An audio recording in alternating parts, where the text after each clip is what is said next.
Équipage sécurisé. Calme et maîtrisé. É unha operación conxunta que está facendo a Policía Nacional coas autoridades francesas.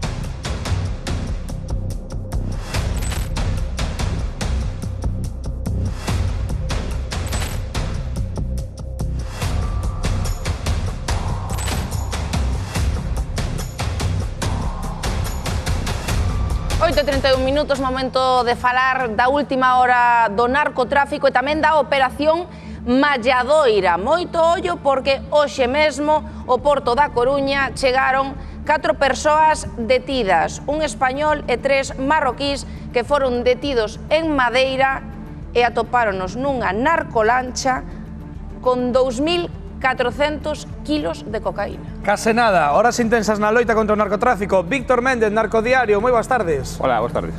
E atención, falaremos tamén de outra operación nas últimas horas na Arousa, pero vamos comezar por esta narcolancha, case 2.400 kilos aí nas costas portuguesas, aí o vamos deixar. Pero atención, porque eles estaban como parados, non, nesa narcolancha, porque había problemas, e en ese momento cando os cachan intentan fuxir, non? Sí, bueno, non exactamente parados, non? É verdade que eles acababan de recoller esa droga na zona de África Occidental e xa tomaron rumbo cara a Galicia, non? Que era o seu objetivo, non? Viñan para aquí? Sí, o objetivo deles era vir para Galicia. Viñan cargados, é verdade que tiveron un pequeno problema mecánico, non? A policía sabía do seu punto, sabía da súa presencia e rapidamente pois botou manda a colaboración internacional, non? Que nestes casos o que sirve, non? Para poder abordar estas embarcacións. E así o fixo, non? É verdade que eles no momento... E andaba por aí a Mariña Francesa, non? Exactamente. No momento que a Mariña Francesa apareceu co súa fragata e cun helicóptero, nese momento intentaron fuxir. Puxeron os motores en marcha, en unha embarcación moi potente de 3 motores e intentaron fuxir. O que tivo que facer a Mariña Francesa foi abrir fogo neste caso, non? Estamos vendo un momento, Víctor, aí cando de feito ves o disparo. Sí, tivo que disparar a zona dos motores, non fan como Donald Trump que dispara aos narcotraficantes, aquí disparan aos motores e puderon deter aos traficantes neste caso. Claro, Víctor, chámanos moito a atención que esta detención fora en augas internacionais e que os trouxeran co Porto da Coruña, porque foi así. Sí, falábamos da ruta, non? Ao final, o que falamos sempre, non? Os clans do narcotráfico de Galicia dominan as entradas, non? As entradas na península, en toda Europa.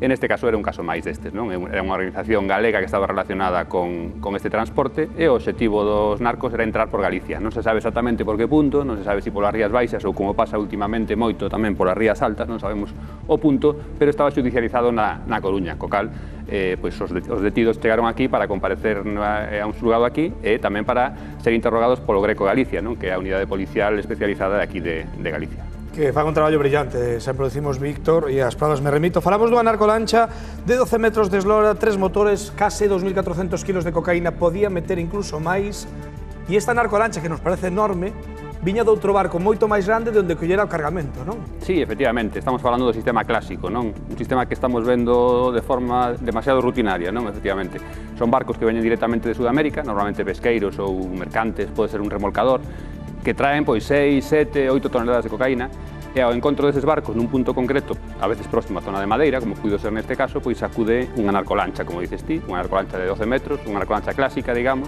que ten capacidade ata de 3 toneladas, non? Neste caso levaba 2.400, casi 2.400 kilos. Bueno, Víctor, estamos falando de que esta narcolancha tivo problemas técnicos no mar e quizá neses momentos estaban agardando tamén a que foran a recoller esta mercadoría, porque eles, se teño entendido ben, estaban xa tentando liberarse dela, non? Precisaban apoio. O que di a policía é que precisaban apoio, non? Que tiñan problemas que probablemente non podían chegar nesa embarcación a Galicia, que era o seu objetivo. Estaban navegando rumbo norte, verdade, rumbo norte, non? Xa de Madeira cara ao norte, e os narcotraficantes galegos teñen bases tamén en Portugal, o cal é moi probable que desde Portugal estivesen previsto salir en busca deso. Que ocorreu? Que rapidamente a información chegou aos narcotraficantes e ninguén saliu, para non quedar detido, evidentemente. Deixaron-nos colgados de alguma maneira. É algo que maneira. pasa habitualmente nestas operacións. O sea, eles deron un mayday, que escoitaron as autoridades españolas, que as autoridades españolas lle piden apoio ás autoridades francesas que están pola zona, pero que se encarga son as autoridades españolas e por iso están chegando e chegaron ao Porto da Coruña, non? Hai quen manda, digamos, son as autoridades españolas. Bueno, hai unha cooperación, non? Ao final hai unha cooperación moi estreita, non? Hai un centro de cooperación en Lisboa, precisamente, non? Donde se aglutinan todas as forzas de seguridade, non só españolas e europeas, sino tamén a DEA, os americanos están ali, os británicos. Isto é importantísimo, Víctor. Ali en Lisboa están todo un bon organismo montado, non? Sí, é un lugar ali bastante secreto, digamos, que está na zona do Porto, pero que non parece, aquilo parece unha nave industrial, máis que non se pode decir evidentemente onde está, e ali están os representantes de de todas las policías, ¿no? Todas las policías europeas, a DEA, incluso Policía de Brasil, para reunirse, para colaborar e cooperar neste tipo de operacións, ¿no? Precisamente. Pois, mi madriña. É verdade que cada vez que ves, Víctor, temos plancha, pero hoxe tamén queremos... É máis que teremos, perdona, Rocío, é máis que teremos porque a situación está moi mal. Xa sabemos que a cocaína está chegando por todas partes. Meu Deus, pois precisamente a cocaína tamén está... Ui, cando Víctor fala así... Sí, sí. Vemos moitos trapicheos, sobre todo a pequena escala, verdade? A pequena escala, precisamente, sempre nos conta aquí Víctor, cando vemos tanto movimento, obviamente, é porque aquí hai demanda. Isto é así, entra por Galicia, pero repártese polo resto de España, tamén Europa, aquí hai demanda, e aquí tamén hai centros de venda, e deses centros de venda están os narcopisos, as narcovivendas que sempre dicimos que traen moi mal ambiente ás zonas onde se instalan. Agora, falábamos a semana pasada dunha narcovivenda no barrio das Fontiñas, en Santiago, hai novidades, pero antes de Aizan, lembranos exactamente o que denunciaban, o pesadelo que denunciaban estes veciños de Santiago, e agora contamos as novidades. Precisamente o 14 de outubro íamos ata o barrio das Fontiñas en Santiago para coller unha denuncia de toda unha comunidade de veciños. E é que din que se instalaron uns inquiocupas e que utilizan como punto de venda de droga. Precisamente fálannos que hai un ir e vir constante de toxicómanos e que iso xera inseguridade debido tamén xa non só á venda de drogas, senón ás pelexas e o ruido. Como comentábamos, o pasado 14 de outubro estivamos con esa veciñanza e así nos relataban o acontecido. Desde xullo que ingresou un novo inquilino temos certo movimento a deshora, pero sobre todo desde o 17 de setembro estamos con un vaivén de xente por aquí que non é normal. Hai bronca, hai ruido, hai portazos. O que máis inquedanza me xenera é todas as entradas e saídas de casa que realmente non tes nin idea do que te vas a topar, non? Que houve pelexas na calle, baixan a calquera hora, cada 5 minutos de arriba para baixo hai movimento, é imposible dormir. Literalmente vimos como se pasaban unha bolsiña con contenido blanco. Ya avisé a la policía el otro día también, porque estaba pues una chica ahí gritando para que la abriera, ¿sabes? Registraron en el coche, pero después ya pues supongo que no encontraría nada. O barrio era o barrio máis tranquilo do mundo e ter unha zona con parques, vamos, é o último que sospeitas. De feito, as primeiras veces que empecé a ver así un pouco de movida e tal, era como, de onde sairá? E o último que pensas é que de debaixo da tua casa. Bueno, pois, dende logo, o inferno que está vivindo esta veciñanza levouno a tomar medidas pola súa conta, Yaiza. Que fixeron? Claro, precisamente ante esta situación, ante este ir e vir constante de xente, decidiron contratar de maneira privada seguridade. Leva unha semana traballando polas noites este servizo de vixilancia e sí que din que desde que comezaron a traballar polas noites, pois non é tanto que entren os toxicómanos, senón que entren os compradores, senón que son os vendedores os que saen fora para facer ese trapicheo. Aínda así, di Verónica, unha das veciñas deste edificio, que esta mesma fin de semana tivo que ir a policía. Verónica, os veciños seguides vivindo o pesadelo provocado no voso edificio por un inquiocupa, e como non tedes ningún tipo de solución, tivestes que tomala vos directamente, non? A verdade é que sí que hai certa solución porque a policía o está investigando. Que pasa? Que para nós é moi lento. E cando estás cativos e tens que vivir eso día a día e noite a noite, sí que necesitas tomar como certas medidas para, bueno, polo menos poder descansar, porque levamos moitísimo tempo sin pegar ollo. Entón, sí, contratamos seguridade privada para os turnos de noite. Está funcionando esa seguridade privada?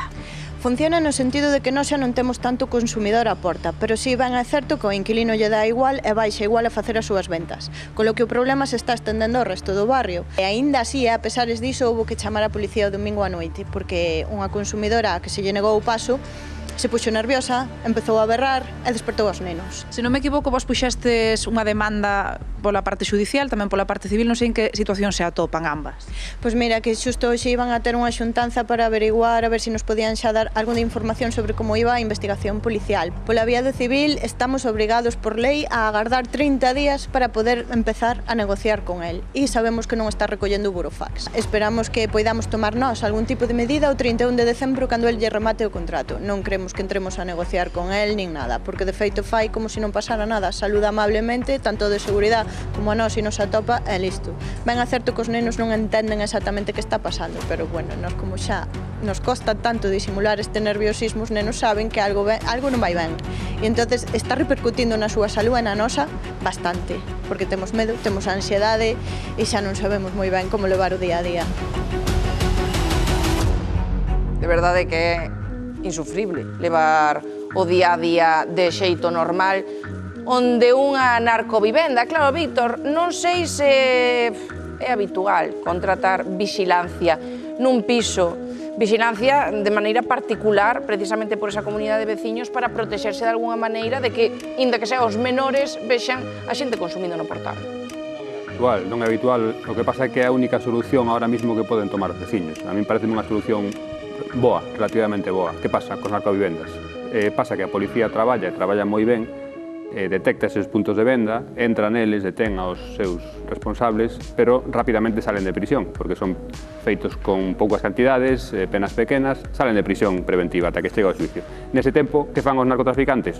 Ou volven a esa mesma narcovivenda, ou buscan outra nas inmediacións, como ocorreu neste caso en Santiago. Entonces, é moi difícil loitar contra iso. A policía fai o seu traballo, pero non pode facer máis. Co cal os veciños están indefensos. Unha solución que tomaron parece bastante positiva, parece que eles están relativamente satisfeitos, se non hai outra, pois polo menos para ter, sobre todo as familias, os nenos, protegidos. Claro, está claro que o peor sería enfrontarse directamente, que a veces a desesperación leva a todo tipo de situacións, e tamén se entenden, pero está claro que o peor é enfrontarse directamente. Sí que é verdade que pode ser unha medida intermedia entre que a xustiza actúa, que sempre tarda un chisco de tempo, e os veciños buscan esa tranquilidade para as súas familias no día a día, pode ser un punto intermedio, non? Pode servir, pero evidentemente non é a solución. A solución non é que os veciños teñan que pagar seguridade privada. A solución, neste caso, sería que a xustiza, que o marco legal sexa diferente, que actúe de outra maneira, máis eficaz en todos os sentidos, non? Non solamente no ámbito represivo, sino no ámbito de que as persoas tomen outro camiño, non? Estamos falando de eso. Mentras isto non se consiga, pois os veciños fan o que poden. Non é o ideal. O ideal sería pois outro tipo de medidas que fagan que estas narcovivendas sexan cada vez as menos posibles. Pero se che toca... As cousas de paración de espacio. Sí, é verdade, se che toca ver como sufres ti cada día vendo sobre todo eso. Xente consumindo no teu portal, deixando como no caso deste piso xeringuillas usadas, os nenos pasando por ali, home, é que non se pode permitir. Evidentemente. 8:43, Víctor, falábamos de que están sendo horas especialmente intensas en Galicia contra o narcotráfico.